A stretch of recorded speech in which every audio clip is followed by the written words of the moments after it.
Tiba-tiba anda dilanggar, kereta anda rosak, anda kena baiki kereta anda. Tetapi bila anda tengok duit anda dekat dalam pasaran saham tu tengah jatuh, harganya tengah jatuh. Anda dah mula menyimpan, total duit yang anda simpan anda laburkan 30,000, tetapi harga saham jatuh sebanyak 50%. Daripada 30,000 jatuh ke 15,000. Memang sangat-sangat rugi kalau anda nak jual pegangan saham anda semata-mata untuk baiki kereta anda.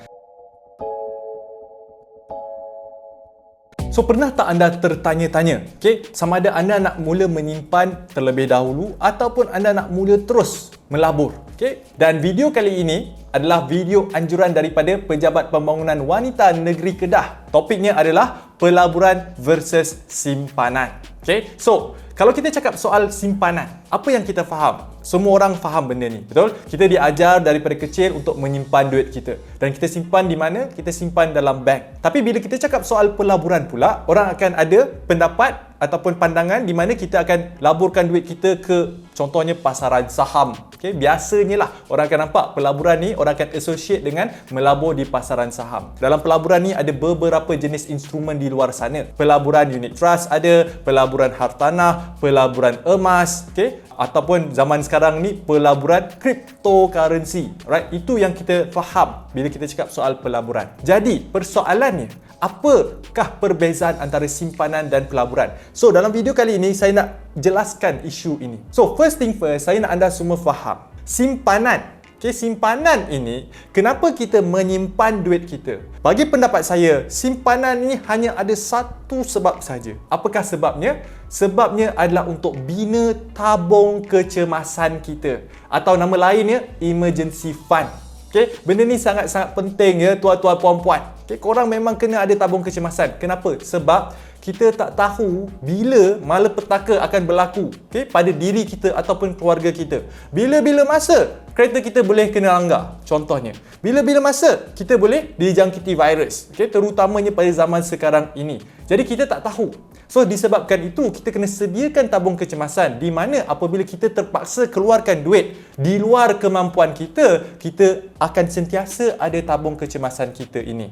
Itu simpanan. Dan tabung kecemasan ni berapa yang kita kena ada? Tabung kecemasan sekurang-kurangnya anda kena ada 6 ke 12 bulan perbelanjaan anda. 6 ke 12 bulan perbelanjaan. Itu sahaja. Contohnya kalau perbelanjaan anda RM3,000. So, berapakah tabung kecemasan yang anda perlukan? 3 kali 6, 18,000. So, 18,000 ataupun 3 kali 12. 36,000. So, anda mesti sediakan sekurang-kurangnya 18,000 ke 36,000 sebagai tabung simpanan ataupun tabung kecemasan anda. So, simpanan ini anda boleh letak duit anda ke dalam bank, mahupun anda nak letak duit ini ke dalam instrumen-instrumen yang berisiko rendah seperti ASB atau tabung haji ataupun fixed deposit. So, harap anda semua jelas. Itu simpanan. Tapi bila kita cakap soal pelaburan pula, pelaburan tujuannya adalah apa? Tujuannya untuk mengembangkan lagi kekayaan kita. Bukan untuk tabung kecemasan. Jangan sesekali jadikan pelaburan anda sebagai instrumen tabung kecemasan anda. Sangat-sangat tak sesuai. Kenapa? Sebab setiap pelaburan ada risikonya. Ada risikonya tersendiri. So, misalnya kalau saya bagi contoh, anda jadikan pelaburan saham sebagai tabung kecemasan anda dan anda mula menyimpan dalam instrumen saham. Tiba-tiba anda dilanggar, kereta anda rosak, anda kena baiki kereta anda. Tetapi bila anda tengok duit anda dekat dalam pasaran saham tu tengah jatuh, harganya tengah jatuh. Anda dah mula menyimpan, total duit yang anda simpan anda laburkan 30,000, tetapi harga saham jatuh sebanyak 50%. Daripada 30,000 jatuh ke 15,000. Memang sangat-sangat rugi kalau anda nak jual pegangan saham anda semata-mata untuk baiki kereta anda. So, sebab itu saya cakap pelaburan jangan jadikannya sebagai tempat untuk tabung kecemasan anda. X. So, pelaburan ni apa? Pelaburan ini kita gunakan duit lebihan kita, di mana tujuan dia adalah untuk mengembangkan lagi kekayaan kita untuk jangka masa sederhana ataupun panjang, medium to long term. So, So medium to long term ni pun saya dah pernah explain sebelum ini dalam video saya sebelum ini. So basically 3 tahun ke atas. Dia boleh naik dan turun dan anda boleh exit ketika harganya tengah tinggi. Tak kisahlah anda melabur dalam emas ke, dalam saham ke, dalam property ke, mahupun cryptocurrency. Okay, tunggu bila harga dah tinggi, dah capai objektif kewangan anda dan anda boleh jual pegangan-pegangan anda, jadikannya sebagai keuntungan anda. Nombor 2, soal konteks pelaburan ini yang saya nak anda faham. So, buat mereka yang mungkin baru saja mula bekerja. So, anda mungkin tabung kecemasan anda belum cukup lagi.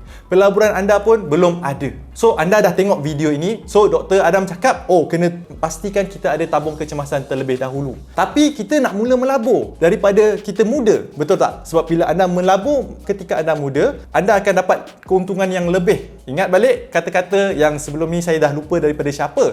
The best time to invest your money is 10 years ago. And the second best time to invest your money is now. So sekarang ni kita dalam dilema. Okey, tabung kecemasan tak cukup. Pelaburan kita nak mulakan tapi tabung kecemasan belum cukup. Apa yang kita perlu buat? General rule of thumb. Okay, ini bukan untuk semua tapi general rule of thumb, kalau anda baru nak mula, saya selalu nasihatkan pecahkan simpanan anda kepada 2. 50% digunakan untuk bina tabung kecemasan anda, lagi 50% digunakan untuk berjinak-jinak dalam instrumen pelaburan yang anda dah tetapkan. Okay, contohnya saham ke, hartanah ke, unit trust ke, terpulang pada diri anda.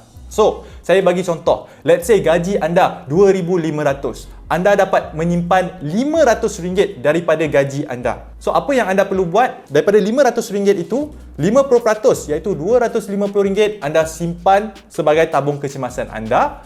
Lagi baki RM250 tu anda gunakannya untuk berjinak-jinak dalam instrumen pelaburan yang anda dah pilih. Alright? So, there you go. Okay? So, hopefully dalam video kali ini anda faham perbezaan antara simpanan dan juga pelaburan. Dan again, lagi sekali, video ini adalah anjuran daripada Pejabat Pembangunan Wanita Negeri Kedah. So, saya nak ucapkan terima kasih supaya kita dapat kongsikan maklumat ini kepada ramai lagi masyarakat-masyarakat kita di luar sana. Again, kalau anda belum kenal siapa saya, pastikan anda visit Dr. Adam Zubair YouTube channel. Dan jangan lupa untuk subscribe supaya anda dapat notifikasi apabila saya keluarkan video-video baru dan tips-tips kewangan yang lain. Itu saja daripada saya. Jika anda ada sebarang komen atau pertanyaan, jangan lupa untuk komen di ruangan bawah. Saya akan jumpa anda dalam video saya seterusnya.